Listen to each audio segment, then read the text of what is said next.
ನಮಸ್ತೆ. ಶುಭ ಮಧ್ಯಾಹ್ನ ಪ್ರೀತಿಯ ವಿದ್ಯಾರ್ಥಿಗಳಿಗೆ, ಶಾಲಾ ಶಿಕ್ಷಕರಿಗೆ ಹಾಗೂ ಶಾಲಾ ಸಿಬ್ಬಂದಿ ವರ್ಗದವ್ರಿಗೆ. ನಿಮ್ಮೆಲ್ಲರಿಗೂ ಕೂಡ ವಿದ್ಯಾಶಕ್ತಿಯ ವಿಜ್ಞಾನದ ತರಗತಿಗೆ ಆತ್ಮೀಯವಾದಂತಹ ಸ್ವಾಗತ ಕೋರ್ತಾ ಇರೋದು ನಾನು ನಿಮ್ಮ ವಿಜ್ಞಾನದ ಶಿಕ್ಷಕಿ ಅಶ್ವಿತಾ ಮಲ್ನಾಡ್. ಪ್ರಿಯ ವಿದ್ಯಾರ್ಥಿಗಳೇ, ಇವತ್ತಿನ ತರಗತಿಯಲ್ಲಿ ನಾವು ಹೊಸದೊಂದು ಪಾಠವನ್ನ ಕಲಿಯೋಣ. ಪಾಠದ ಹೆಸರು ಚಲನೆ ಮತ್ತು ಕಾಲ. ಈ ಕುರಿತಾದಂತಹ ಪಾಠನ ಇವತ್ತು ಶುರು ಮಾಡ್ತಾ ಇದ್ದೀನಿ.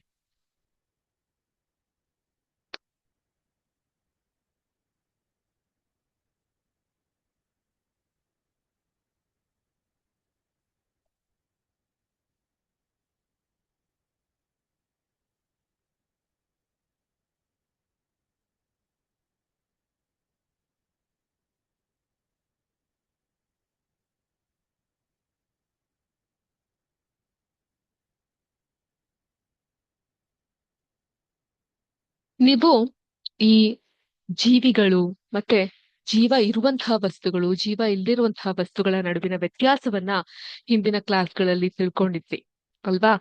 ಸೊ ಯಾವ ಒಂದು ವಸ್ತು ಚಲನೆಯ ಉಂಟು ಮಾಡುತ್ತೋ ಅದು ಜೀವ ಇರುವಂತಹ ವಸ್ತು ಅನ್ನೋದನ್ನ ನಾವು ತಿಳ್ಕೊಂಡಿದ್ವಿ. ಹೌದಾ ಹೌದಾ ಇಲ್ವಾ? ಹಾಗೇನೆ ಯಾವ ವಸ್ತು ಇನ್ನೊಬ್ಬರ ಸಹಾಯ ಇಲ್ಲದೆ ಚಲಿಸೋದಿಲ್ವೋ, ಉದಾಹರಣೆಗೆ ಈ ಕೈಯಲ್ಲಿ ಜೀವ ಇದೆ.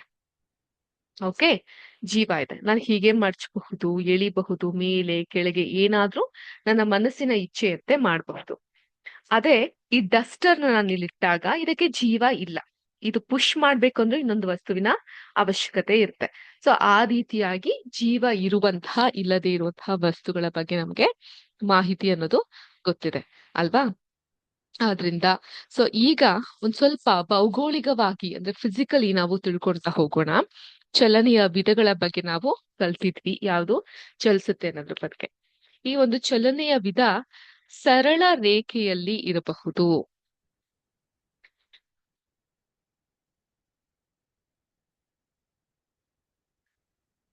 ಸರಳ ರೇಖಾಗತವಾಗಿರಬಹುದು,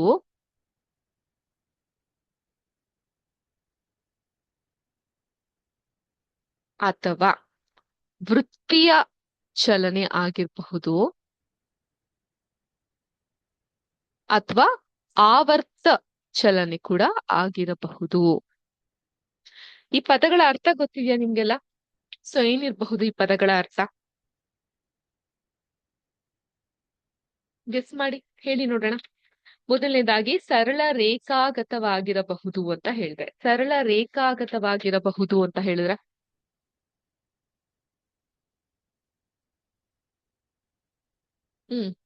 ಸರಳ ರೇಖಾಗತವಾಗಿರಬಹುದು ಅಂದ್ರೆ it can be a straight line. ಹೌದಾ? ಸರಳವಾದಂತಹ ರೇಖೆ ಅಂದ್ರೆ ಸ್ಟ್ರೇಟ್ ಲೈನ್ ಅಂತ. ವೃತ್ತಿಯ ಏನ್ ವೃತ್ತಿ? ಡಾಕ್ಟರ್ ವೃತ್ತಿ, ಶಿಕ್ಷಕರ ವೃತ್ತಿ, ಆ ವೃತ್ತಿ ಬಗ್ಗೆ ಮಾತಾಡ್ತಾ ಇದೀನಾ? ಇಲ್ಲ. ಇಲ್ಲಿ ವೃತ್ತಿಯ ಅಂತ ಹೇಳಿದ್ರೆ ಸರ್ಕ್ಯುಲರ್ ಅಂತ ಅರ್ಥ. ಸರ್ಕ್ಯುಲರ್, ಹಿಂಗೆ ರೌಂಡ್ ಆಗಿ ವೃತ್ತಾಕಾರದಲ್ಲಿ ಇದೆ ಅಂತ ಹೇಳ್ತೀವಲ್ಲ ಹಾಗೆ. ಆವರ್ತ, ಆವರ್ತ ಅಂತ ಹೇಳಿದ್ರೆ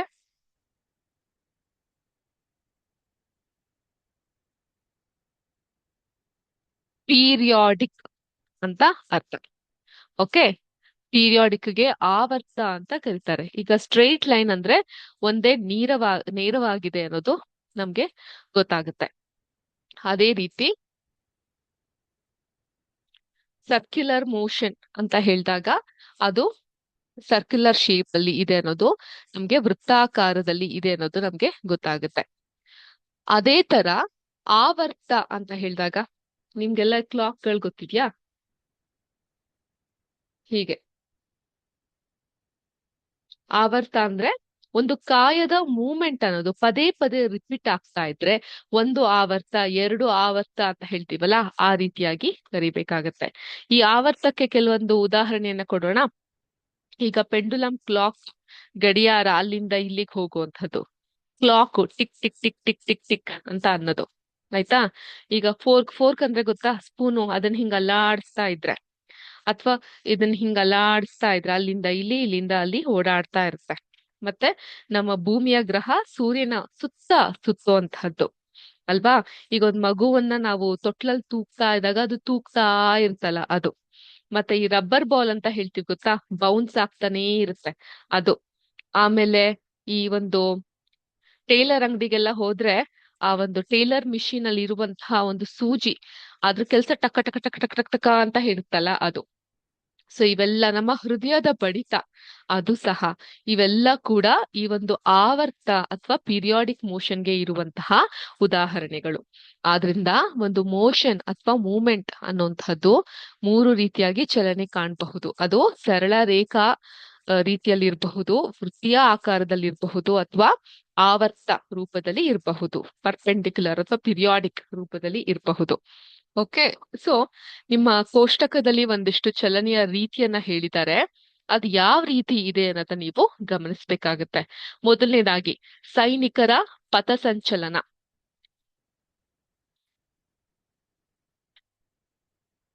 ಕಾಣಿಸ್ತಾ ಇದ್ಯಾ? ಏನಿದು? ಸೈನಿಕರ ಪಥಸಂಚಲನ ಯಾವ ರೀತಿ ಇರುತ್ತೆ? Very good. ಸರಳ ರೇಖಾಗತ, ಸ್ಟ್ರೈಟ್ ಲೈನ್ ಅಲ್ಲಿ ಇರುತ್ತೆ. ನೇರ ರಸ್ತೆಯ ಮೇಲೆ ಎತ್ತಿನ ಗಾಡಿಯ ಚಲನೆ. ರಸ್ತೆ ನೇರವಾಗಿದ್ರೆ ರಸ್ತೆ ಉದ್ದಕ್ಕೂ ಹೋಗುತ್ತಲ್ವ ಎತ್ತಿನ ಗಾಡಿ, ಸೊ ಹೇಗಿರುತ್ತೆ? ಸರಳ ರೇಖಾಗತ ಅಥವಾ ಸ್ಟ್ರೇಟ್ ಲೈನ್. ಸ್ಪರ್ಧೆಯಲ್ಲಿ ಓಟಗಾರನ ಕೈಗಳ ಚಲನೆ. ಸೊ ಕೈಗಳ ಚಲನೆ ಹೇಗಿರುತ್ತೆ? ಒಂದು ಸ್ಪರ್ಧೆಯಲ್ಲಿ ಓಟಗಾರನ ಕೈಗಳ ಚಲನೆ ಹೇಗಿರುತ್ತೆ? To and fro, to and fro ಅಂತ ಹೇಳಿದ್ರೆ ಪಿರಿಯಾಡಿಕ್, ಆವರ್ತ ರೂಪದಲ್ಲಿ ಇರುತ್ತೆ. ಬೈಸೈಕಲ್ ಪೆಡಲ್ಗಳ ಚಲನೆ. ಬೈಸೈಕಲ್ ಪೆಡಲ್ಗಳು ಹೇಗ್ ಚಲಿಸುತ್ತೆ? Very good. ವೃತ್ತೀಯ ಆಕಾರದಲ್ಲಿ ಚಲಿಸ್ತಾ ಹೋಗುತ್ತೆ. ಸೂರ್ಯನ ಸುತ್ತ ಭೂಮಿಯ ಚಲನೆ. ಸೂರ್ಯನ ಸುತ್ತ ಭೂಮಿ ಹೇಗ್ ಚಲಿಸುತ್ತೆ? ವೃತ್ತಾಕಾರದಲ್ಲಿ ಚಲಿಸ್ತಾ ಹೋಗುತ್ತೆ. ಅರ್ಥ ಆಗ್ತಾ ಇದೆಯಾ ಮಕ್ಕಳೇ? ಉಯ್ಯಾಲೆಯ ಚಲನೆ, ಸ್ವಿಂಗ್ ಯಾವ ರೀತಿ? ಪಿರಿಯಾಡಿಕ್ ಆಗಿ ಹೋಗುತ್ತೆ ಅಥವಾ ಆವರ್ತ ರೂಪದಲ್ಲಿ ಚಲಿಸುತ್ತೆ. ಲೋಲಕದ ಚಲನೆ. ಲೋಲಕ ಅಂತ ಹೇಳಿದ್ರೆ ಲೋಲಕ ಅಂತ ಹೇಳಿದ್ರೆ ಹೇಳಿ, ಕೆಲವೊಂದು ಆಕ್ಟಿವ್ ಪಾರ್ಟಿಸಿಪೇಷನ್ ಬರ್ಲಿ ನಿಮ್ಮಿಂದ. ಪೆಂಡುಲಮ್ ಅಂತ ಅರ್ಥ. ಅದ್ರ ಚಲನೆ ಹೇಗಿರುತ್ತೆ? ಆವರ್ತ ಭರಿತವಾಗಿರುತ್ತೆ. ಇವೆಲ್ಲ ಚಲನೆಗೆ ಇರುವಂತಹ ಒಂದಿಷ್ಟು ಉದಾಹರಣೆಗಳು ಅಂತ ಹೇಳ್ಬಹುದು. ಓಕೆ, ಈಗ ನಾನೊಂದಿಷ್ಟು ಇಮೇಜಸ್ ಅನ್ನ ನಿಮ್ಗೆ ತೋರಿಸ್ತೀನಿ.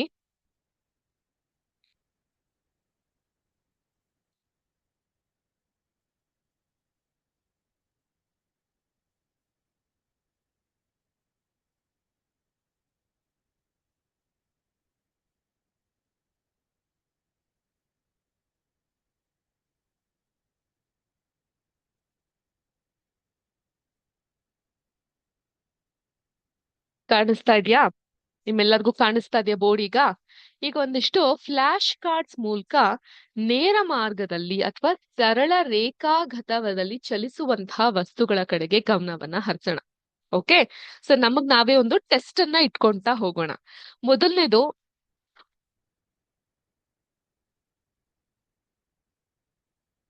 ಸೈಕಲ್. ಸೈಕಲ್ ಯಾವ ರೀತಿ ಹೋಗುತ್ತೆ?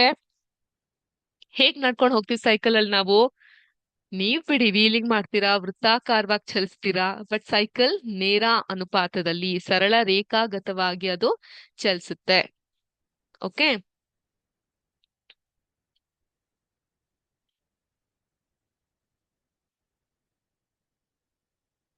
ಮುಂದಿನ ಬರ್ಬೇಕಲ್ಲ, ಯಾಕೆ ಬರ್ತಿಲ್ಲ? ಓಕೆ, ಟಿಕ್ ಮಾಡ್ಬೇಕು ನಾವು. ನೆಕ್ಸ್ಟ್, ಪಾದಾಚಾರಿಗಳು. ಪಾದಾಚಾರಿಗಳು ಹೇಗ್ ಚಲಿಸ್ತಾರೆ?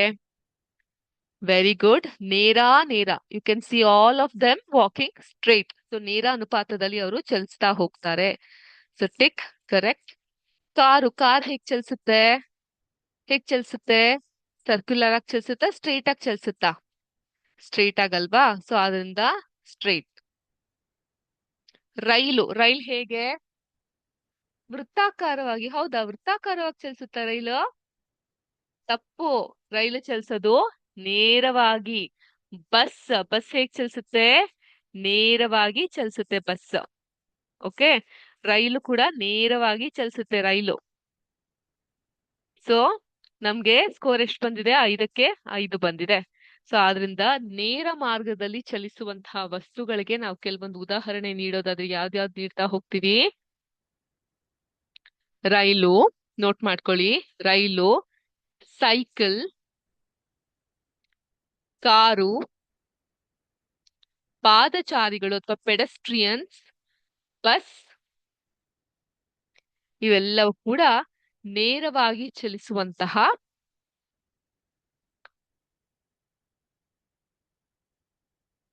ವಸ್ತುಗಳು. ರೈಲು, ಸೈಕಲ್, ಕಾರು, ಪಾದಚಾರಿಗಳು, ಬಸ್ ಇವೆಲ್ಲವೂ ಕೂಡ ನೇರವಾಗಿ ಸಾಗಬಲ್ಲಂಥವು.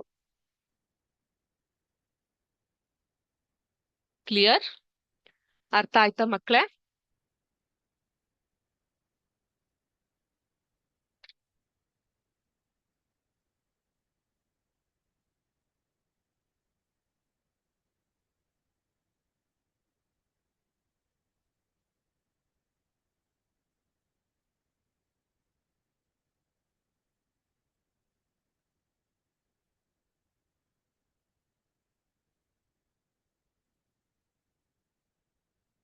ನೆಕ್ಸ್ಟ್, ನಿಧಾನ ಅಥವಾ ವೇಗ. ಈಗ ಚಲನೆ ಏನೋ ಆಗುತ್ತೆ ಅಂತ ನಮ್ಗೆ ಗೊತ್ತಾಯ್ತು, ವಸ್ತುಗಳು ಚಲಿಸ್ತವೆ ಅಂತ ಗೊತ್ತಾಯ್ತು.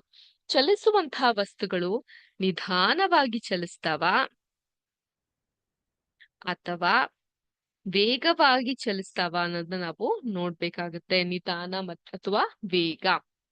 ಈಗ ಕೆಲವು ವಾಹನಗಳು ಬೇರೆ ವಾಹನಗಳಿಗಿಂತ ವೇಗವಾಗಿ ಚಲಿಸುತ್ತವೆ ಅನ್ನೋದು ನಮ್ಗೆ ಗೊತ್ತು.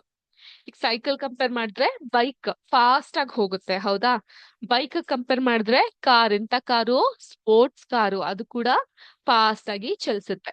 ಸೊ ಒಂದೇ ವಾಹನ ಕೂಡ ಬೇರೆ ಬೇರೆ ಸಮಯದಲ್ಲಿ ವೇಗವಾಗಿ ಅಥವಾ ನಿಧಾನವಾಗಿ ಚಲಿಸಬಹುದು.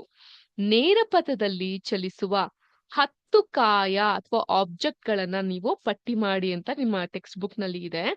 ಸೊ ನಾನು ಆಲ್ರೆಡಿ 5 ಮಾಡಿ ನಿಮ್ಗೆ ವರ್ಡ್ ವಾಲ್ ಆಕ್ಟಿವಿಟಿ ಮೂಲಕ ತೋರಿಸಿದ್ದೀನಿ. ನೇರ ಪಥದಲ್ಲಿ ಚಲಿಸುವಂತಹ ಕಾಯಗಳು ಆಬ್ಜೆಕ್ಟ್ಗಳು.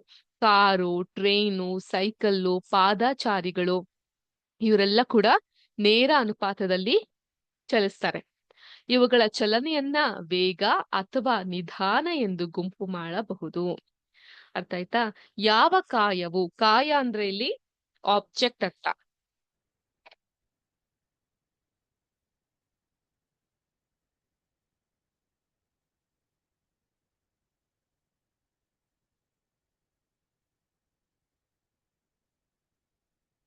ಕಾಯ ಅಂದ್ರೆ ಆಬ್ಜೆಕ್ಟ್. ಇವುಗಳ ಚಲನೆಯನ್ನ ವೇಗ ಅಥವಾ ನಿಧಾನ ಎಂದು ಗುಂಪು ಮಾಡಬಹುದು. ಸೊ ಯಾವ ಕಾಯ ನಿಧಾನವಾಗಿ ಚಲಿಸುತ್ತದೆ ಮತ್ತು ಯಾವುದು ವೇಗವಾಗಿ ಚಲಿಸುತ್ತದೆ ಅನ್ನುವಂಥ ತೀರ್ಮಾನಕ್ಕೆ ಬರಬಹುದು. ಈಗ ನಾವು ಕೂಡ ಆ ತೀರ್ಮಾನಕ್ಕೆ ಬರೋಣ.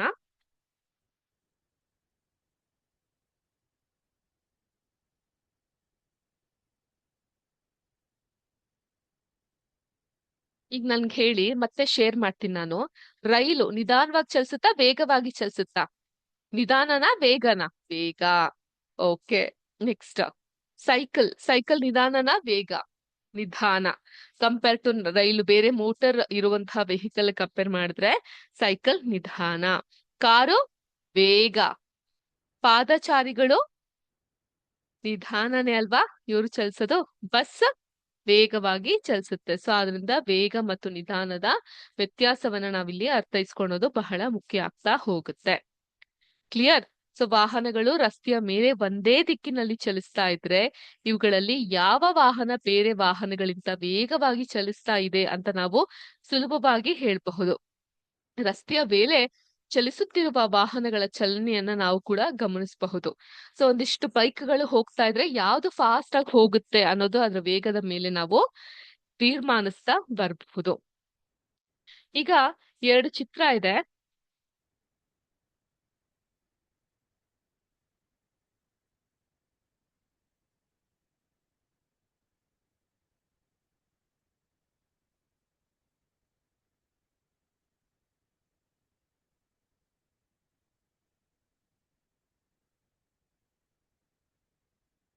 ಇಲ್ಲಿ ನಾನು ನಿಮ್ಗೆ ಶೇರ್ ಮಾಡ್ತೀನಿ.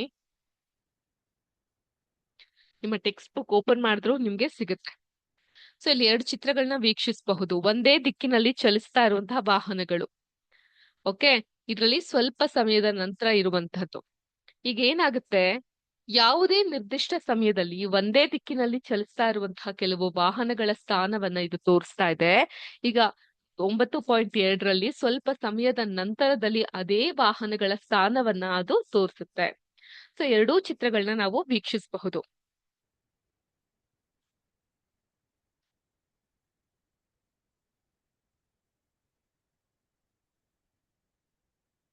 ಏನಾಗಿದೆ ಇಲ್ಲಿ, ಆ ಹಸಿರು ಕಲರ್ ಕಾರ್ ಹಿಂದೆ ಇದ್ದದ್ದು ಮುಂದೆ ಬಂದಿದೆ. ಆ ಅರಿಶಿನ ಕಲರ್ ಕಾರ್ ಮುಂದೆ ಈ ಕಾರ್ಗಳು ಬರ್ದು ಹೋಗ್ತಾ ಇದಾವೆ. ಸೊ ಕೆಲವೊಂದು ಕಾರ್ಗಳು ತುಂಬಾ ಸ್ಪೀಡ್ ಆಗಿ ಒಂದೇ ದಿಕ್ಕಿನಲ್ಲಿ ಚಲಿಸ್ತಾ ಇದೆ. ಓಕೆ, ಸೊ ಎಲ್ಲಾ ವಾಹನಗಳಿಗಿಂತ ಅತ್ಯಂತ ವೇಗವಾಗಿ ಚಲಿಸ್ತಾ ಇರುವಂತಹ ವಾಹನ ಯಾವುದು? Green coloured one. ಅವುಗಳಲ್ಲಿ ಎಲ್ಲಾ ವಾಹನಗಳಿಗಿಂತ ಅತ್ಯಂತ ನಿಧಾನವಾಗಿ ಯಾವ್ದು ಚಲಿಸ್ತಾ ಇದೆ? ಈ ಪೇಸ್ಟಲ್ ಕಲರ್ ಲಾಸ್ಟ್ ಅಲ್ಲಿ ಇದೆಯಲ್ಲ, ಅದು ನಿಧಾನವಾಗಿ ಚಲಿಸ್ತಾ ಇದೆ. ಇದರಲ್ಲಿ ಹೆಚ್ಚು ಮೂವ್ಮೆಂಟ್ ಏನು ನಾವು ಕಾಣ್ತಾ ಇಲ್ಲ. ಹೌದಾ? ಎಸ್. ಸೊ ಇದರಿಂದ ನಮ್ಗೆ ಏನ್ ಅರ್ಥ ಆಗ್ತಾ ಹೋಗುತ್ತೆ? ನಿರ್ದಿಷ್ಟ ಕಾಲಾವಧಿ ಅಂದ್ರೆ ಇನ್ ಸ್ಪೆಸಿಫಿಕ್ ಟೈಮ್, ಕಾಯಗಳು ಅಂದ್ರೆ ಏನ್ ಹೇಳಿದೆ ನಾನು? Very good, object. ನಿರ್ದಿಷ್ಟ ಕಾಲಾವಧಿಯಲ್ಲಿ ಕಾಯಗಳು ಅಥವಾ ಆಬ್ಜೆಕ್ಟ್ ಚಲಿಸಿದ ದೂರದಿಂದ ಯಾವುದು ವೇಗವಾಗಿ ಅಥವಾ ನಿಧಾನವಾಗಿ ಚಲಿಸುತ್ತದೆ ಅನ್ನೋದನ್ನ ತೀರ್ಮಾನಿಸಬಹುದು. ಹೇಗೆ ಮೇಡಮ್?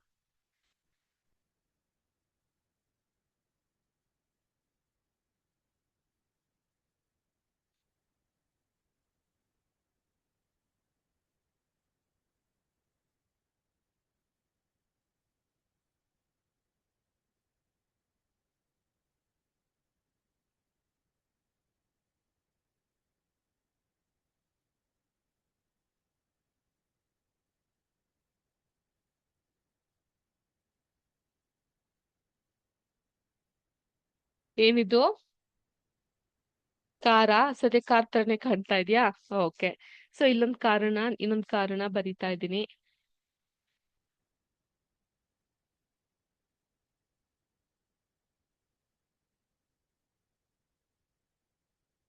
ಓಕೆ, ಈ ರೀತಿಯಾಗಿ ಪೆಟ್ಟಿಗೆ ರೀತಿಲಿ ಇರುವಂತಹ ಕಾರನ್ನ ನೋಡ್ತಾ ಇದೀವಿ.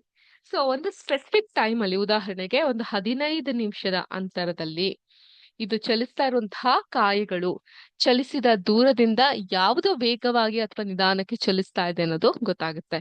ನೀವು ಟಿವಿಲಿ ಎಲ್ಲ ಅಡ್ವರ್ಟೈಸ್ಮೆಂಟ್ ನೋಡಿರಬಹುದು. ಹೀಗೆ ಏನಂಗಂದ್ರೆ 25 ಕಿಲೋಮೀಟರ್ ಪರ್ ಲೀಟರ್. ಅಂದ್ರೆ 1 ಲೀಟರ್ ಪೆಟ್ರೋಲ್ ಅನ್ನ ಹಾಕಿಸ್ಕೊಂಡ್ರೆ ನಿರರ್ಗಳವಾಗಿ 25 ಕಿಲೋಮೀಟರ್ ಹೋಗಬಹುದು ಅನ್ನುವಂತಹ ಮಾತಿದೆ. ಸೊ ಆದ್ರಿಂದ ಬಸ್ ನಿಲ್ದಾಣದಲ್ಲಿ ನಿಮ್ಮ ಸ್ನೇಹಿತರನ್ನ ಬೀಳ್ಕೊಡಕ್ಕೆ ಹೋಗ್ತಾ ಇದ್ದೀರಾ ಅಂತ ಕಲ್ಪಿಸ್ಕೊಳ್ಳಿ. ಬಸ್ ಚಲಿಸಲು ಆರಂಭವಾದ ಸಮಯದಲ್ಲಿಯೇ ಬಹುಶಃ ನೀವು ನಿಮ್ಮ ಬೈಸೈಕಲ್ ತುಳಿಯಲು ಪ್ರಾರಂಭಿಸಿದ್ರೆ 5 ನಿಮಿಷಗಳ ನಂತರ ನೀವು ಕ್ರಮಿಸಿದ ದೂರ ಬಸ್ ಕ್ರಮಿಸಿದ ದೂರಕ್ಕಿಂತ ಬಹಳ ಕಡಿಮೆ ಇರೋದು ನಿಮಗೆ ಗೊತ್ತಾಗುತ್ತೆ. ಹಾಗಾದ್ರೆ ಬಸ್ಸು ಬೈಸೈಕಲ್ಗಿಂತ ವೇಗವಾಗಿ ಚಲಿಸುತ್ತಾ? ಹೌದಾ? ಅದರ ತೀರ್ಮಾನಕ್ಕೆ ಬರ್ಬಹುದು. ಸಾಮಾನ್ಯವಾಗಿ ವೇಗವಾಗಿ ಚಲಿಸುವಂತಹ ವಾಹನದ ಜವ ಹೆಚ್ಚು ಅಂತ ಹೇಳ್ತಾರೆ. 100 ಮೀಟರ್ ಓಟದ ಸ್ಪರ್ಧೆಯಲ್ಲಿ ಯಾರ ಜವ ಹೆಚ್ಚು ಅನ್ನೋದು ತೀರ್ಮಾನಿಸುವುದು ಸುಲಭ. ಆದ್ರೆ 100 ಮೀಟರ್ ದೂರವನ್ನ ಕ್ರಮಿಸಲು ಕಡಿಮೆ ಸಮಯ ತೆಗೆದುಕೊಂಡವರೇ ಹೆಚ್ಚು ಜವವನ್ನ ಹೊಂದಿರ್ತಾರೆ. ಓಕೆ, ಈ ಒಂದು the monk who sold his Ferrari ಮಾರಿದ ಫಕೀರ ಅನ್ನುವಂತಹ ಪುಸ್ತಕ ಇದೆ. ಸಮಯ ಸಿಕ್ಕಾಗೆಲ್ಲ ಪುಸ್ತಕದ ಒಂದಿಷ್ಟಿಷ್ಟು ಭಾಗವನ್ನಾದ್ರೂ ಓದುವಂತಹ ಪ್ರಯತ್ನವನ್ನ ಮಾಡಿ. ಸೊ ಯಾಕೆ ಆ ಪುಸ್ತಕದ ಬಗ್ಗೆ ನಾನು ಹೇಳ್ತೀನಿ ನಿಮ್ಗೆ ಅಂತ ಹೇಳಿದ್ರೆ, ಅದರಲ್ಲಿ ಸಮಯದ ಮಹತ್ವವನ್ನ ಹೇಳ್ತಾ ಹೋಗ್ತಾರೆ ಒಂದು. ಮತ್ತೆ ಈ ಒಂದು ಏನ್ ಹೇಳ್ತಾರೆ, ಜವದ ಬಗ್ಗೆ ಆಗಿರಬಹುದು, ಮತ್ತೆ ಬೀಟರ್ ಮಧ್ಯದಲ್ಲಿ ಓಡೋ ರೀತಿ ಆಗಿರಬಹುದು, ಸೊ ಅದಿರುವಂತಹ ಕಾಂಪಿಟೇಷನ್ಗಳಾಗಿರಬಹುದು, ಇದ್ರ ಬಗ್ಗೆ ಸಹ ಆ ಪುಸ್ತಕದಲ್ಲಿ ಕಾಣ್ತಾ ಹೋಗಬಹುದು. ಸಮಯ ಸಿಕ್ಕಾಗೆಲ್ಲ ನಾವ್ ಯಾವ್ದಾದ್ರು ಒಂದು ಪುಸ್ತಕವನ್ನ ನಿಮ್ಗೆ ಶಿಫಾರಸ್ ಮಾಡ್ತಾ ಇರ್ತೀವಿ. ನೀವು ಕೂಡ ಅದನ್ನ ತೆಗೆದುಕೊಂಡು ನಿಮ್ಗೆ ಸಮಯ ಆದಾಗ ಓದ್ತಾ ಹೋಗ್ಬಹುದು. ಓಕೆ, ಸೊ ಆ ಪುಸ್ತಕದಲ್ಲಿ ಒಂದು ಮಾತು ಬರುತ್ತೆ. ಒಮ್ಮೆ ಏನಾಗುತ್ತೆ, ಒಬ್ಬ ಋಷಿಯ ಹತ್ರ ಒಬ್ಬ ಬಾಲಕ ಬರ್ತಾರೆ. ಒಂದ್ 14-15 ವರ್ಷದ ಬಾಲಕ ಬರ್ತಾರೆ. ಗುರುಗಳೇ ನಾನು ಇಂತಹ ಗುರಿಯನ್ನ ತಲುಪಬೇಕು ಅಂತ ಇದ್ದೀನಿ ಅಂತ ಕೇಳ್ತಾರೆ. ಸೊ ಸರಿ ಆಯ್ತು ಈ ರೀತಿಯಾಗಿ ಹೋಗು ತಲುಪು ಅಂತ ಅವರು ಮಾರ್ಗದರ್ಶನವನ್ನ ನೀಡ್ತಾರೆ. ಸೊ ಈ ರೀತಿ ನನ್ನ ಗುರಿ ತಲುಪಕ್ ನಂಗೆ ಎಷ್ಟು ವರ್ಷ ಬೇಕಾಗುತ್ತೆ ಅಂತ ಕೇಳ್ತಾರೆ. 15 ವರ್ಷ ಬೇಕಾಗುತ್ತೆ. ಓ, ಅದ್ ಸ್ವಲ್ಪ ಜಾಸ್ತಿ ಆಯ್ತಪ್ಪ ಸಮಯ. ನಂಗೆ ಇನ್ನೊಂದ್ ಸ್ವಲ್ಪ ಕಮ್ಮಿ ಸಮಯ ಆದ್ರೂ ಬೇಕು ಅಂತ ಅನ್ಬಿಟ್ಟು ಇನ್ನು ಕಮ್ಮಿ ಆಗಲ್ವಾ? ಅಕಸ್ಮಾತ್ ನಾನು ಹಗ್ಲು ರಾತ್ರಿ ನಡೆಯಕ್ ಶುರು ಮಾಡಿದ್ರೆ, ಒಂದ್ ಕಣ್ಣ ಮುಚ್ಚಿಟ್ಕೊಂಡ್ ನಡಿಲಿಕ್ ಶುರು ಮಾಡಿದ್ರೆ ಅಂತ ಕೇಳ್ತಾರೆ. ಆಗ ಗುರುಗಳು ಹೇಳ್ತಾರೆ 25 ವರ್ಷ ಬೇಕಾಗತ್ತೆ ಅಂತ. ಸೊ ಗುರಿ ಇರೋದು, ಫೋಕಸ್ ಇರೋದು ತುಂಬಾ ಮುಖ್ಯ ಆಗ್ತಾ ಹೋಗುತ್ತೆ ನಮ್ಗೆ. ಅರ್ಥ ಆಯ್ತಾ? ಸೊ ಯಾಕೆ ಈ ವಾಕ್ಯವನ್ನ ಇಲ್ಲಿ ಹೇಳಿಕ್ ಬಂದೆ ಅಂತ ಹೇಳಿದ್ರೆ, ಸೊ ಸಾಮಾನ್ಯವಾಗಿ ವೇಗವಾಗಿ ಚಲಿಸುವಾಗ ನಾವು ಏನ್ ಮಾಡ್ತೀವಿ, ಆ ಫಸ್ಟ್ ಟೈಮ್ ಫಾಸ್ಟ್ ಆಗಿ ತಲುಪ್ಬಿಡ್ತೀವಿ. ಅದಾದ ನಂತರ ಕಡಿಮೆ ಸಮಯವನ್ನ ತೆಗೆದುಕೊಂಡು ತಲುಪ್ಲಿಕ್ಕೆ ಶುರು ಮಾಡ್ತಾ ಹೋಗ್ತೀವಿ. ಸ್ಟಾರ್ಟಿಂಗ್ ಅಲ್ಲಿ ಆ ಜವ ಇರುತ್ತೆ ನಮ್ಗೆ, ಫಾಸ್ಟ್ ಆಗಿ ಹೋಗ್ಬೇಕು, ಗೆಲ್ಬೇಕು, ಮಾಡ್ಬೇಕು ಅಂತ ಅನ್ಬಿಟ್ಟು. ಅದಾದ ನಂತರ ತನ್ನಿಂದ ತಾನೇ ಆ ಜವ ಕುಸಿಲಿಕ್ಕೆ ಶುರು ಆಗ್ತಾ ಹೋಗುತ್ತೆ. ಆ ಸ್ಪೀಡ್ ಅನ್ನೋದು ಡಿಕ್ರೀಸ್ ಆಗ್ತಾ ಹೋಗುತ್ತೆ. ಓಕೆ, ಸೊ ಇದಾಗಿತ್ತು ಇವತ್ತಿನ ಪಾಠ. ಮೋ ಆ, ಚಲನೆ ಮತ್ತು ಸಮಯದ ಕುರಿತಾಗಿ. ಸೊ ಮುಂದಿನ ಕ್ಲಾಸ್ನಲ್ಲಿ ಇದೇ ಪಾಠದ ಮುಂದುವರೆದ ಭಾಗವನ್ನ ಕಲಿಯೋಣ. ಈಗ ನಿಮ್ಮೆಲ್ಲರಲ್ಲೂ ಒಂದು ವಿನಂತಿ ಏನಂದ್ರೆ, ದಯವಿಟ್ಟು ನಿಮ್ಮ ನೋಟ್ ಪುಸ್ತಕವನ್ನ ತೆಗಿರಿ.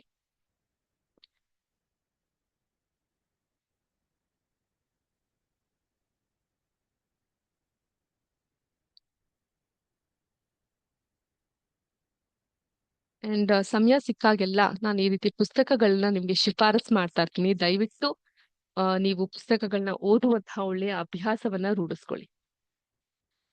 ಓಕೆ, ಸೊ ಏನ್ ಮಾಡ್ಬೇಕು ನೀವು ಅಂತ ಹೇಳಿದ್ರೆ,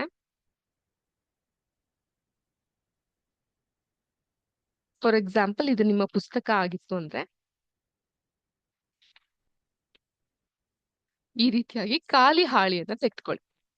ಖಾಲಿ ಹಾಳೆಯನ್ನ ತೆಗೆದುಕೊಂಡು ವಿದ್ಯಾಶಕ್ತಿ ಡಿಕ್ಟೇಷನ್, ಮೌಖಿಕವಾಗಿ ನಾನು ನಿಮ್ಗೊಂದಿಷ್ಟು ಪದಗಳನ್ನ ಹೇಳ್ತೀನಿ. ಕ್ರಮೇಣ 5 ಪದಗಳು ಕನ್ನಡದಲ್ಲಿ, 5 ಪದಗಳು ಇಂಗ್ಲಿಷ್ ನಲ್ಲಿ. ಸೊ ಅದನ್ನ ನೋಟ್ ಮಾಡ್ಕೊಳ್ಳಿ. ಸ್ಪೆಲ್ಲಿಂಗ್ ಕರೆಕ್ಟ್ ಇದೆಯಾ, ನಿಮ್ಮ ಲೋಚನಾ ಲಹರಿ ಸರಿ ಇದೆಯಾ ಅಂತ ತಿಳ್ಕೊಂತಾ ಮೂವ್ ಆಗ್ಬೇಕಾಗತ್ತೆ. ಓಕೆ, ಸೊ ಅದಕ್ಕೋಸ್ಕರ ಈ ಪುಟ್ಟದಾದಂತಹ ಪರೀಕ್ಷೆ ನಿಮ್ಗೆ ಮಾಡ್ತಾ ಇರೋದು. ಮೊದಲನೇದಾಗಿ ವಿದ್ಯಾಶಕ್ತಿಯಲ್ಲಿ ಡಿಕ್ಟೇಷನ್ಗೆ ನಾವು ಕನ್ನಡ ಭಾಷೆಯನ್ನ ಬಳಸ್ತಾ ಹೋಗೋಣ. ಕನ್ನಡ ಭಾಷೆಯಲ್ಲಿ ಕೆಲವೊಂದು ಪದಗಳನ್ನ ನಾನು ನಿಮ್ಗೆ ಹೇಳ್ತಾ ಹೋಗ್ತೀನಿ.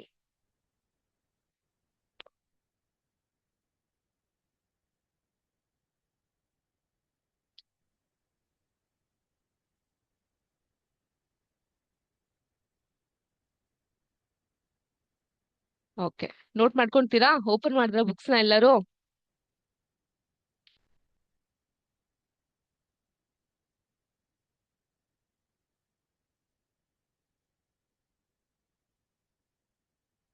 ನೋಟ್ ಮಾಡ್ಕೊಂತೀರಾ? ಬಹಳ ಸುಲಭವಾಗಿರುವಂತಹ ಪ್ರಶ್ನೆಗಳನ್ನ ಕೇಳ್ತೀನಿ. ಮೊದಲನೇದು ಹಿಮ. ಹಿಮಾನ ಬರ್ಕೊಳ್ಳಿ. ಸೊ 1 2 3 4 5 ಅಂತ ಬರ್ದು ಹಿಮ ಬರ್ಕೊಳ್ಳಿ. ಎರಡನೇದು ನದಿ. ನದಿ. ಮೂರನೇದು ಮಹಾಪರ್ವ. ಮಹಾಪರ್ವ.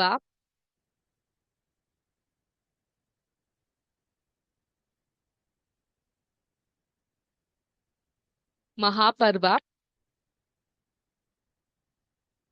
ನೆಕ್ಸ್ಟ್ ಮಹಾಸಾಗರ. ಮಹಾಸಾಗರ. ಏನೇನಾಯ್ತು ಪದಗಳು? ಹಿಮ, ಹಿಮದ ಬಗ್ಗೆ ಮಾತಾಡಿದ್ವಿ. ನದಿ, ಮಹಾಪರ್ವ, ಮಹಾಸಾಗರ, ಪರ್ವತ. ಪರ್ವತ.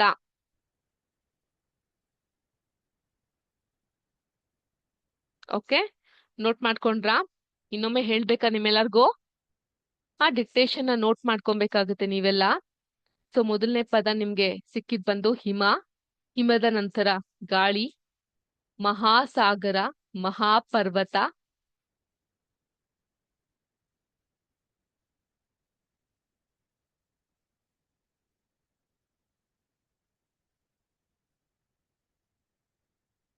ನೋಟ್ ಮಾಡ್ಕೊಂಡ್ರ ಮಕ್ಳೇ ಇದಿಷ್ಟು? ಸೊ ಈಗ ಇದನ್ನೇ ತರ್ಜುಮೆ ಮಾಡಿ ಇಂಗ್ಲಿಷ್ ನಲ್ಲಿ ಬರೀರಿ. ಹಿಮಾಗೆ ಇಂಗ್ಲಿಷ್ ನಲ್ಲಿ ಏನಂತಾರೆ, ಗಾಳಿಗೆ ಇಂಗ್ಲಿಷ್ ಭಾಷೆಯಲ್ಲಿ ಏನಂತಾರೆ. You need not be right, but please give it a try. Okay,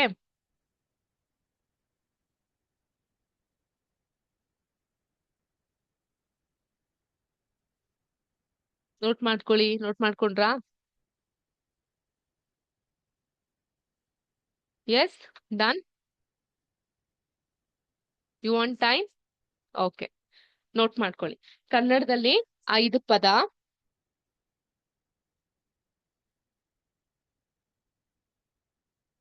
ಏನೇನ್ 5 ಪದ ನಾನು ಹೇಳಿದ್ದೆ ನಿಮ್ಗೆ? ಹಿಮ. ಹಿಮಾನ ಇಂಗ್ಲಿಷ್ ನಲ್ಲಿ ಏನಂತ ಕರೀತಾರೆ ಅದನ್ನು ಬರೀರಿ ನೆಕ್ಸ್ಟ್ 5 ವರ್ಡ್ಸ್ ಅಲ್ಲಿ. ಗಾಳಿ, ಮಹಾಸಾಗರ, ಮಹಾಪರ್ವ, ಪರ್ವತ. ಪರ್ವತ ನೋಟ್ ಮಾಡ್ಕೊಳ್ಳಿ.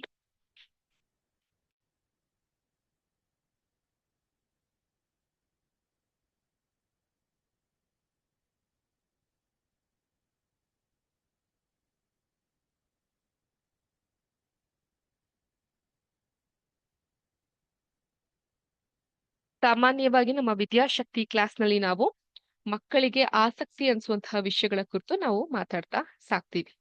ಓಕೆ, ಸೊ ಶೈಕ್ಷಣಿಕ ಶಿಕ್ಷಣದ ಜೊತೆಗೆ ಅವರಲ್ಲಿ ಒಂದ್ ರೀತಿ ಸಮಯ ಪ್ರಜ್ಞೆ ಹಾಗೂ ಒಂದು ಜಾಗೃತವಾದಂತಹ ಜೀವನ ಶೈಲಿಯನ್ನ ಹೆಚ್ಚಿಸುವಂತಹ ವಿಷಯಗಳ ಕುರಿತು ಮಾತಾಡ್ತಾ ಹೋಗ್ತೀವಿ. ಅದೇ ರೀತಿ ನಾನೊಂದು ಹೇಳಿದ್ದೆ, ನಾವು ವೇಗವನ್ನ ಅಳಿಬೇಕಾದ್ರೆ ಹೀಗೆ ಏನಾಗುತ್ತೆ, 100 ಮೀಟರ್ ಓಟದ ಸ್ಪರ್ಧೆಯಲ್ಲಿ ಜವ ಹೆಚ್ಚಾಗಿ ಇರುತ್ತೆ. ಅದೇ 100 ಮೀಟರ್ ದೂರವನ್ನ ಕ್ರಮಿಸಲು ಕಡಿಮೆ ಸಮಯ ತೆಗೆದುಕೊಂಡವರೇ ಹೆಚ್ಚು ಜವವನ್ನ ಹೊಂದಿರ್ತಾರೆ. ಜವ ಅಂದ್ರೆ ಇಲ್ಲಿ ವೆಲಾಸಿಟಿ. ಓಕೆ, ಅದನ್ನು ಬೇಕಂದ್ರೆ ಬರ್ಕೊಬಹುದು ನೀವು. ಜವ ಅಂತ ಹೇಳಿದ್ರೆ ವೆಲಾಸಿಟಿ ಅಂತ ಅರ್ಥ. ಓಕೆ, ಸೊ ನಾನು ಆ ಸಮಯದಲ್ಲಿ ನಿಮ್ಗೆ ಈ ಫೆರಾರಿ ಮಾರಿದ ಫಕೀರ ಈ ಒಂದು ಪಾಠದ ಒಂದು ಚಿಕ್ಕ ತುಣುಕನ್ನ ನಿಮ್ಗೆ ಹೇಳಿದ್ದೆ. ನೀವು ಇದನ್ನ ಓದಬಹುದು. ಪುಸ್ತಕ ಹೀಗಿದೆ, ರಾಬಿನ್ ಶರ್ಮಾ ಬರ್ತಿರುವಂತಹ ಫೆರಾರಿ ಮಾರಿದ ಫಕೀರ. ಸೊ ಇಷ್ಟು ಚಿಕ್ಕ ವಯಸ್ಸಿಗೆ ನೀವು ಇಂತಹ ಪುಸ್ತಕಗಳನ್ನ ಓದ್ಲಿಕ್ಕೆ ಶುರು ಮಾಡಬಹುದು. ಚಿಕ್ಕ ಪದ್ಯ ಇಂದ, ವಚನಗಳಿಂದ, ಸಂದ ಪದ್ಯಗಳಿಂದ, ಷಟ್ಪದಿಗಳಿಂದ ಶುರು ಮಾಡ್ಕೊಳ್ಳಿ. ಹೋಗ್ತಾ ಹೋಗ್ತಾ ಹೋಗ್ತಾ ಸಾಹಿತ್ಯವನ್ನ ಓದ್ಲಿಕ್ಕೆ ಕಲೀಲಿಕ್ಕೆ ಶುರು ಮಾಡಿ. ಫೆರಾರಿ ಮಾರಿದ ಫಕೀರ, ರಾಬಿನ್ ಶರ್ಮಾ, ಈ ಪುಸ್ತಕವನ್ನ ಕೊಂಡು ಸಮಯ ಸಿಕ್ಕಾಗ ಓದ್ಲಿಕ್ಕೆ ಶುರು ಮಾಡಿ ಅಂತ ಹೇಳ್ತಾ ಇಲ್ಲಿಗೆ ಇವತ್ತಿನ ವಿಜ್ಞಾನದ ತರಗತಿನ ಮುಗಿಸ್ತಾ ಇದೀನಿ. ಮತ್ತೆ ಭೇಟಿಯಾಗೋಣ ಮುಂದಿನ ವಾರ. ಚಲನೆ ಮತ್ತು ಕಾಲದ ಬಗ್ಗೆ ಮತ್ತಿಷ್ಟು ಮಾತಾಡ. ಎಲ್ಲರಿಗೂ ಶುಭ ದಿನ. ಜೈ ಹಿಂದ್, ಜೈ ಕರ್ನಾಟಕ ಮಾತೆ, ಜೈ ವಿದ್ಯಾಶಕ್ತಿ. ನಮಸ್ಕಾರ.